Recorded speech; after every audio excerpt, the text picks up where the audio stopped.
Subscribe to our channel and press the bell icon to never miss an update. Join the only official Telegram channel of RAU'S IAS Study Circle to get relevant material and important updates. Hello everyone and welcome to Daily News Simplified, your one-stop solution to detailed analysis of current affairs which are published in the Delhi edition of Hindu newspaper. Articles dated 19th of October 2021 are listed on your screen, and the timestamping for these articles is already given in the description box. So let us begin with the first article itself. Every year, RAU'S IAS discusses questions from the prelims, which can be answered from the content that we publish. This shows the kind of content that we create is in sync with the requirement of the UPSC examination. Today, we are discussing a question of economy. We have taken this question from the set A of General Studies Prelims paper this year. The question has a background on government securities and factors affecting its quantity. RAU'S IAS in its pre-parikshan test 2 has already discussed the theme in more detail. Through a test discussion, it would be easy for anyone to understand the concept of government bonds and securities. So let us discuss this question. The question says, Indian government bond yields are influenced by which of the following? The first option is action of United States Fed Reserve, which is also the Central Bank of US. The second option is actions of Reserve Bank of India, and the third option is inflation and short-term interest rate. Let us move to the explanation which we have provided.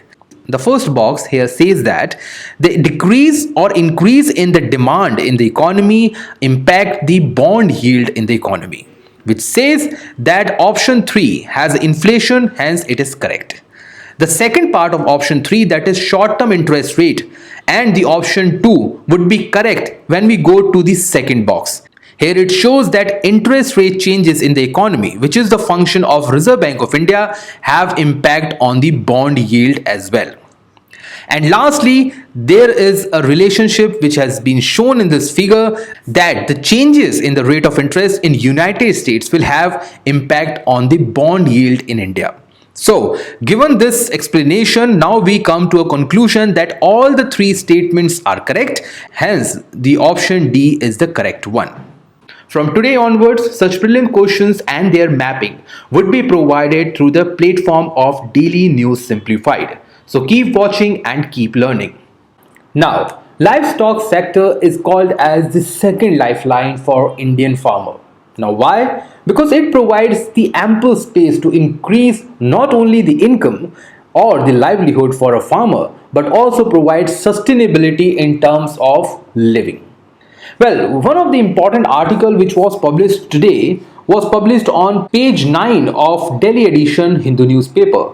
This article explicitly talks about the role of livestock sector in the Indian economy.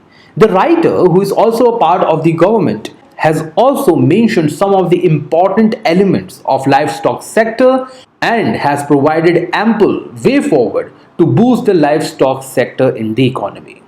Well, we all know that in the context of the COVID crisis and the consistent inflation, the farming community is facing hurdles, but they can benefit from the livestock sectors if programs and the policies work in synchronization.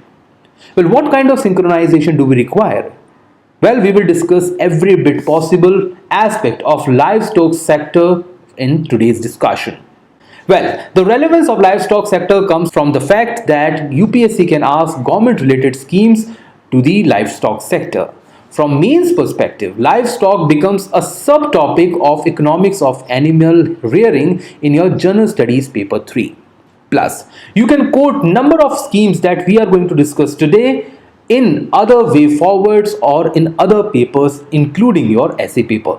So it is a very holistic topic which will give you an ample space to experiment further in other topics and papers as well. So the content for today's discussion would include what is livestock, the status of livestock sector in India based on the recent census. We will also discuss about the relevance of livestock in Indian economy, challenges faced by the livestock sector in India, some of the government initiatives towards this sector, and lastly we will provide about 10 important way forwards which can boost this sector as a whole. So let us start with discussion on what is livestock. Well, as per the Food and Agriculture Organization, it is a very important international organization functioning towards the primary sector. Livestock is used in a broad sense to cover all grown animals. See, grown animals here does not mean adult animals. Here, grown animal means which are reared, which are given deliberate birth, which are reared, which are grown up for a specific human purpose. We do not rear, we do not give intentional birth to lions. We do not give intentional rearings or nurturing to animals like giraffe or hippopotamus. Well, they are of course taken care, but from the perspective of conservation and not from the human needs. On the other hand, we have animals like buffalo, we have animals like chicken, we have animals like goat. They are born, they are brought up for human consumption or for other human needs. And this is the difference between livestock and other animals. So, all grown animals, irrespective of what age they have, where they are located, and what is the purpose of their breeding. So, it does not mean that they include every animal on planet. They include all domesticated animals, and non-domesticated animals are completely excluded from the list. They are kept and raised in the captivity, so you will not going to have a cow which is feeding on the forest. A domestic animal may include large or small quadrupeds and other insects, bees and other like silkworms. On the other hand, we also should know about animal husbandry. Well, animal husbandry refers to a livestock raising. So you have livestock, so you have buffaloes, you have cows, you have goat, sheep and every other domesticated animal. But you are not raising them, you are not breeding them. So if you go on practicing the raising and the breeding of those livestock, you are practicing animal husbandry. So it is like this: if you have wheat but you are not growing it, you are only consuming it. So there is a difference between consumption of a livestock and rearing of a livestock. So one who are rearing the livestock are part of animal husbandry sector. It is nothing but a management and a care of animals in which genetic qualities and behavior of animal are further developed for profit. Yes, this is the important thing. There is no animal husbandry on voluntary basis. You have to have some basic understanding on this aspect. Let us now move further to what is the current status of livestock. Well, both these boxes are extremely important for you, both from the prelims as well as the mains examination. So pay special attention and if possible, make notes right now. So on the left side we have macro points and on the right side we have micro understanding. Livestock supports almost 55% of the rural population, which includes 27 crore households. This was found in the Agriculture Census 2015-16. As per the latest Economic Survey 2021, the contribution of the livestock sector to the agriculture and the allied sector, not to the entire economy, was around 28.63% and it saw an increase for almost 4% vis-a-vis 2014 to 19, which means it is a good news. India is holding the highest livestock in the world, which is also a good sign and also a potential area to work upon. As per the 20th livestock census, which is also the focus for our article today, the livestock population in India was around 53 crore. It means there are 53 crore animals which can be utilized or which are being utilized for the livestock purposes. And this has shown an increase of 4.6%. So what we have learned so far? That considering the previous census, the current census of livestock has shown that there is an increase in the number of animals available for the livestock or the animal rearing. What has increased? Well, we have seen an increase in the buffalo, cattle, milch animals, poultry, sheep and goat. What we have seen a decrease in the indigenous cattle and pig. Well, decrease in the indigenous cattle is a matter of concern. Why? Because this is going against the cause of diversity. If we keep on importing the breeds of foreign land, Let's say we are importing cows, buffaloes from outside, mostly from Scandinavian nations, European nations, or from Australia and New Zealand. That is going to replace the existing indigenous breeds of India. So this becomes a matter of environmental concern. On the right side, we have some of the observation. Well, world's highest livestock owner is India. India holds first position in terms of buffalo, not in terms of cows. Be aware of that. We are second in terms of goats, we are second in terms of poultry, and we are also second in terms of fishes and aquaculture. We are third in terms of fishes, fifth in terms of ducks and chickens, and 10th in terms of camel. Alright, so this is very important observation. This is also given by the Department of Animal Husbandry. Let us now look into why we are saying that livestock sector is relevant. Well, this mind map will help you to identify the important relevance of this sector. Why we are saying that livestock sector needs a push? Well, this sector provides alternative source of income to those farmers who do not have regular income from the agriculture. It can also help definitely in doubling the farmer income. It will help in developing the renewable energy sources, the most important one being the biogas. It will provide social empowerment to the poor people, women empowerment in the rural areas who are largely unemployed. It is also working for the recreational and cultural aspect. Like we have cultural sports, the best example is 𝐔𝐏𝐒𝐂. Then we also have social customs of worshipping animals. Similarly, we have other multiple avenues like animal husbandry provides raw material to the leather industries, exports of animal products, availability of fibers like we have wool. The best example here is pashmina. And lastly, sector also provide ample space for meat industry. This sector provides resilience towards the price shocks. Why? Well, we have seen that the products such as wheat, rice, vegetables, fruits have very high fluctuation when it comes to the market price. But we rarely see a fluctuation in the price of milk items. Why? Because they are mostly consistent in terms of pricing or in terms of cost of production. And secondly, a farmer who is having, let's say, goat, buffalo or cow will have daily basis earning. Once a farmer go for growing wheat, he has to wait for about 3 to 4 months. And the same is true with like sugarcane, like rice and other crops.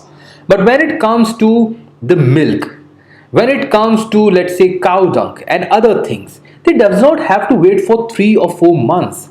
They will get milk on the daily basis, and this is something which is important to provide for a farmer in India. Animals which are rare domesticated also provide ample availability to control the weed because they feed on the weed in the agriculture fields. As they provide alternative sources to the income, they will help in poverty elimination. And lastly, animal husbandry and the livestock will provide ample space for the employment generation in the country. So given this relevance, let us now look into what are the important challenges this sector is facing. The first and the important one is the negative returns. The negative returns here means the amount of investment which a farmer put in the animal husbandry and the livestock is not meeting up with the sales. Now the best example here could be the development of indigenous cows. Now indigenous cows are expensive, but they are not providing ample milk availability. And once the cow becomes redundant or once they stop providing milk, they are of no use to farmer. And given the kind of cow vigilantism we are having in the country, now farmers are afraid of selling cow in the open market. So what they are getting? They are getting the negative returns. There are hundreds, thousands and millions of small and marginal scale farmers who cannot afford animals at a cheaper rate. And even if they are getting the animals at a cheaper rate, they are not efficient and they are not highly productive. We have the issue of non-availability of superior quality breeding bulls in the country.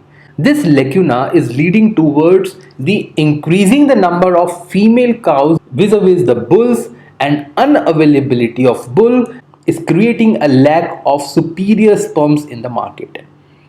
Then we have the problem of animal disease, the most important one being the foot and the mouth disease and brucellosis. We have the shortage of food and fodder for the animals, especially those in the dry regions like Gujarat and Rajasthan. This also has the issue of land use pattern, because whenever a culturable wasteland comes into the practice, it is shifted towards the agriculture rather than the fodder cultivation. We have the issue of overemphasis on the foreign breed, as we have already discussed that India now is importing more of the foreign breed rather than promoting the indigenous breeds. We also have the limitation on forward and backward linkages. Suppose that a farmer has a cow and the cow gives, let's say, 10 liters of milk every day. But the farmer is not finding buyers in the local market or in the villages. So what they will do? In the absence of forward linkages or the market or the marketization of their milk, they will sell their milk at the low prices in the villages itself. Similarly, we have high share of unorganized sector. Most of the output produced by the farmers through animal husbandry is going to be consumed in the villages itself. The best example is the cow dung. The cow dung which India is producing as of now in the country has a potential to produce multiple gigawatts of energy through biogas. But being unorganized, being out of the organized linkages or the communication chain, they do not have access to the better utilization of the raw material. We have limited service of the veterinaries in the villages, especially those villages where the population is less than 300. So if we do not have doctors available for the animals, animals will not produce what they are expected to produce at a required quality and quantity. And lastly, we have poor capacity building. Farmers do not know how to utilize the animal husbandry they are actually practicing. Most of the farmers prefer to go for cow or either buffaloes. If not, they will go for goat or sheep. What about apiculture? What about fisheries? What about honeybees? We are not even thinking about those things. What about the chicken? What about the poultry? Farmers are not moving towards that. Why? Because they do not know how to keep them, how to sustain them, how to rear them. And this comes from the fact that they have poor capacity building. Now, given all these considerations, government has brought number of schemes which are as follows. All these schemes are given on the website of Department of Animal Husbandry, so you can go and read in much detail. So we will look at these schemes in brief. The first one is the National Livestock Mission. This is one of the flagship program of the department. It provides the entrepreneurship development and is functioning three sub-missions. These sub-missions include submission on poultry, submission on feed and fodder development, and a submission on extensive and innovation. Then we have two dedicated funds. First one working in the animal husbandry, second functioning in dairy processing and its infrastructure. On the other hand, government has also started a new program known as Rashtriya Gokul Mission. Well, this mission was started with two different objectives. First one being bovine breeding and the second one being bovine productivity. This mission is being implemented by a separate state implementing agency. Government has also extended the facility of Kisan Credit Card to the livestock farmers. They are providing the national program for dairy development, in which they have enhanced the share of organized sector, and they have also provided the ample space for enhancing the quality of milk in the country. Government has also provided livestock and health disease control, the most important one being your foot and the mouth diseases, and the second one is brucellosis. For both these, government is providing the vaccination program. Government is also supporting the dairy cooperatives and the farmer producing organization through the self-help group, through fundings, through capital subsidies and other. They have also provided National Animal Disease Control Program, which focuses these two important diseases. And lastly, they are conducting the livestock censuses and the other sample surveys on regular basis. The livestock census has been conducted since 1999 and conducted every 5 years. Well, despite all these schemes, Government of India as well as the livestock sector is still facing many other issues. So how these issues could be resolved? Well, we have the following way forwards to promote the livestock sector in the country. The first one is the promotion of entrepreneurship. Let us make livestock and animal husbandry an organized business where people can invest, they can get higher profits through imports, exports, and processing.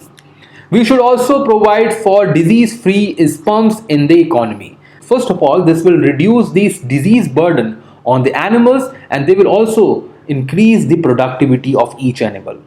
We should also go for utilizing the information and communication technologies like 𝐒𝐿. Why? For capacity building, for teaching the farmers how to utilize best of their livestock.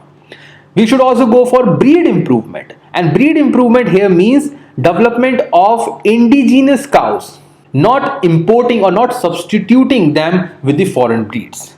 Government should also go for incentive approach, like the farmer which is producing more milk per day will get more incentives from the government. We can also look for providing the joint liability group. It is nothing but creating a small groups, and these groups will have all the credit, all the subsidies of the all the technical know-how from the government side, from the private sector, and will be liable as a group towards providing benefits to its members. Government can also provide benefits to the self-help group. Now, self-help group have been in the fashion for now over 3 to 4 decades, and this provides the most important opportunity for the government to push forward the livestock and the animal husbandry in the country. The most important beneficiary from self-help group and animal husbandry synchronization will be the women, especially the poor women in the rural areas. Government can provide capital subsidies like machineries for processing the animal product. Government can also push forward for breeding farms. Now, breeding farm here means that government can create one breeding farm for cluster of villages where the farmers can bring their animals, can get their animals breed, and can go for productivity or even the reproductive activities. And lastly, government can also promote the veterinary services at a block level. So we have dispensaries, we have primary health care centers. So on weekly basis or bi-weekly basis, a veterinary doctor can visit those places and people can bring their animals for the treatment. So people's participation, people's promotion and government's incentive should come hand in hand in order to promote the livestock sector and animal husbandry in the country. Now, after this entire discussion, you will be in a position to answer this question. Now, what you will do? In the introduction, you will start with the basic status of this sector, that why animal husbandry is a potential sector. Then you will provide current challenges faced by this sector, maybe in a paragraph format or in the point format. But do underline the important words and your heading. Then the third part of your answer should be the measures which have been taken. You can quote both the measures, government or the other which we have discussed recently. And in the last, you have to provide a concluding effect that this sector is going to be a game changer as far as the development of the rural economy is concerned. With this discussion in place, now I leave you with two important prelim related questions. So solve these questions carefully and comment your answers in the comment box. With this discussion in place, let us now move to the next article for the discussion. This article got published on page 12 of Delhi edition Hindu newspaper and talks about the important city in the country known by the name Kushinagar. Well, the article has some political aspect which we will not discuss from the UPSC perspective. But as far as art and culture is concerned, this becomes very important topic for us. The context of the article says that Prime Minister is going to inaugurate the international airport at Kushinagar. Now, we are not required to remember the names of international airports in the country. This is not an aspect for UPSC preparation. The important thing for us is to understand what is relevant for Kushinagar and how we have linkages of Kushinagar with Buddhism. So, from the relevance point of view, it is relevant for us to understand important historical places. UPSC has asked these kind of historical places in prelims multiple times. Buddhism is also one of the most important and favorite topic of the UPSC, and they have also asked questions related to art and culture from Buddhism. From mains perspective, it is important under the category of art and culture in General Studies Paper 1. The content of this article will include historical aspect of Kushinagar. We will also read about the Buddhist circuit and some of the aspect of Swadesh Darshan scheme. So let us look into what and why Kushinagar is famous for. Well, Kushinagar was also known by the name Kusavati, and when it was named as such, pre-Buddha period, that is before 6th century BC. Later, that is after Buddha's period, it was known as Kushinara. It was the capital of Mallas. Now, who were Mallas? Mallas were one of the 16 Mahajanpads belonging to the 6th century BCE. Mahajanpads are known to have the first punch-marked coins in the country. Well, punch-marked coins, as we have already discussed in one of the history shorts of art and culture. So if you want to learn that, just watch that video of about 1 minute in the playlist of art and culture by RAU'S IAS on YouTube. So after being the capital of Malla, it remained under some of the empires like Mauryans, Shunga, Kushan, Gupta, Harshvardhana, also known by the dynasty of Pushyabhuti, and lastly by the Pala. Pala was also asked by the UPSC in mains 2020. That too with the Buddhist culture. In the medieval time, this was under the Kalchuri kings or the Kalchuri dynasty, but after 12th century, the city became oblivion. That means it was seen nowhere in the historical text. But during 15th century, the region Padwangna was ruled by a Rajput adventurer known by the name Madan Singh. And during the British period or during the colonial period, Kushinagar came into news. Why? Because of the archaeological excavations which were conducted under the leadership of Alexander Cunningham, who was, for information, was the first archaeological surveyor of India. Later, a main stupa was found at this place which clearly shows the city was known for the Buddhist culture. And later on, a 6.1 meter long reclining Buddha was found in 1876. Well, date is not important, but reclining Buddha was found in Kushinagar is important for your prelim examination. In 1994, Kushinagar became a district of Uttar Pradesh. So by location, it is situated in the Uttar Pradesh near the Nepal border. When it comes to the Buddhist circuit, as Kushinagar is part of the Buddhist circuit, and circuit here means connecting different cities where Buddhist culture or Buddhism find relevance. Well, Buddhist circuit include all those places which were part of route that was followed by Gautam Buddha. Important cities included Lumbini in Nepal, Sarnath, Kushinagar, Gaya and others. It includes states like Madhya Pradesh because we have places like Sanchi, it has Bihar like Gaya, it has Uttar Pradesh when include your Sarnath, Kushinagar and others, it has Gujarat, Andhra Pradesh, Rajasthan, Kerala, West Bengal and Jammu and Kashmir. The last 6 states are of less importance, the first 3 are of more importance. Now, why government had decided to develop a Buddhist circuit? The basic reason being that the Buddhist places or the historically known Buddhist places attract about 6% of the nationwide foreign travelers in India.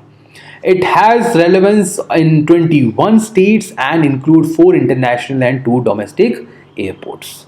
Government of India, in order to promote the Buddhist circuit, has initiated different transportation schemes which includes Udan as well. They are also running a dedicated luxury train on this Buddhist circuit.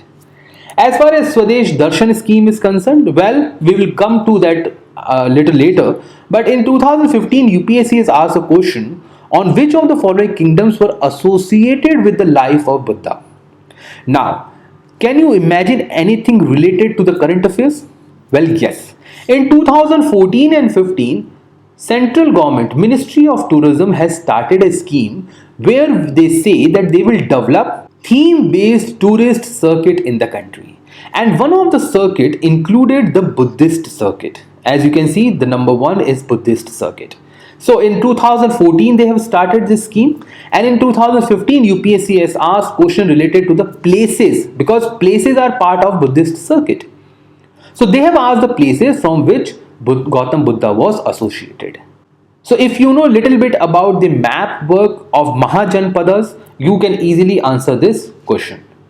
Well, Swadesh Darshan scheme, which was launched in 2014 and 15, is 100% centrally funded scheme and can also take funds from corporate social responsibility as well as some of the initiative from central public sector undertakings. It includes 13 thematic circuits which are as follows. So you should have basic understanding of these circuits, however names of the cities are not concerned. With this discussion in place, now I will leave you with the important question to answer. So read this question carefully and answer in the comment box. Let us now move to the next article for the day. This picture was published on page 7 of Delhi edition Hindu newspaper and talks about two important bird species, the glossy ibis and the spot-billed pelican. Well, whenever these kind of species publish in the newspaper, you should have basic idea, not more in detail. So we will look into the basic details of these species and the basic difference. Well, glossy ibis has a least concern status under IUCN. On the other hand, spot-bellied pelican had near threatened. The population of both these species is on the declining trend. However, the glossy ibis is a migratory bird, while the spot-bellied pelican is not. The third difference is that you can find glossy ibis in and around the agricultural field. On the other hand, spot-billed pelican are found mostly in the forest, wetlands related areas. So this basic difference is enough for you to attempt any related questions in the prelim examination. Beyond this is not at all required. So after this, I leave you with this important question to answer. So read this question carefully and answer in the comment box. Let us now move to the last article for the day. This article got published on page 2 of Delhi edition Hindu newspaper. However, some relevance of this article was also given on the front page. Now, Delhi has reported this death. However, we are not concerned about the number of people who died or the city-specific initiative for this UPSC examination. What we are concerned about that is to learn about dengue in general. So, the context of the article says that dengue cases are rising in the country and has caused concern for the urban areas as well as the health infrastructure. The relevance of this article will include some of the important news which could be asked related to the disease in the news articles, and from the mains perspective, it is important under the category of health in GS paper 2 and GS paper 3. On the right side, you can see that we have provided the worldwide dengue cases which were reported in 2021. The number of cases are extremely high in the countries like Brazil, followed by Mexico.